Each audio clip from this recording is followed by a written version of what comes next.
28 জানুয়ারি বুধবার দুপুরের পরে রাজবাড়ী জেলার বালিয়াকান্দি উপজেলার ইসলামপুর ইউনিয়নের রামদিয়া বাজারে যুবদলের উদ্যোগে ধানের শীষে নির্বাচনী প্রচারণা মিছিল অনুষ্ঠিত হয়।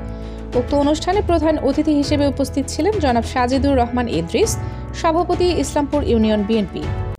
দেশ দর্পণ নিউজ, দেশের সাধারণ জনগণের সংবাদ মাধ্যম।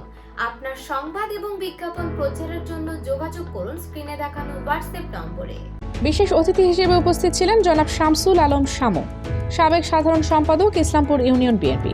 উপস্থিত ছিলেন মোহাম্মদ সগির হোসেন, কোষাধ্যক্ষ বালিয়াকান্দি উপজেলা বিএনপি, মনিরুল ইসলাম মিল্টন, সভাপতি ইসলামপুর ইউনিয়ন যুবদল, ইলিয়াসুর রহমান, সাধারণ সম্পাদক ইসলামপুর ইউনিয়ন বিএনপি, যুবদল নেতা রিপন সহ অন্যান্য নেতাকর্মীরা। এ সময় নেতাকর্মীরা ইসলামপুর ইউনিয়নের 1, 2 ও 3 নং ওয়ার্ডের বিভিন্ন গ্রামের বাড়ি বাড়ি গিয়ে জনাব তারেক রহমানের রাষ্ট্র কাঠামো মেরামতের 31 দফা তুলে ধরেন এবং জনাব হারুন অর রশিদ হারুনের ধানের শীষ প্রতীকে ভোট চান। এরপর নেতাকর্মীরা রামদিয়া বাজারে সমবেত হয়ে সন্ধ্যার পর বিক্ষোভ মিছিল বের করে বিভিন্ন অলিগলি হয়ে চৌরাস্তায় এসে আলোচনা করা হয়। আলোচনায় বক্তারা বলেন, প্রতিটি বাড়ি বাড়ি গিয়ে ধানের শীষের ভোট চাইতে হবে। আলোচনা সভা পরিচালনা করেন জনাব ইলিয়াসুর রহমান, সাধারণ সম্পাদক ইসলামপুর ইউনিয়ন যুবদল।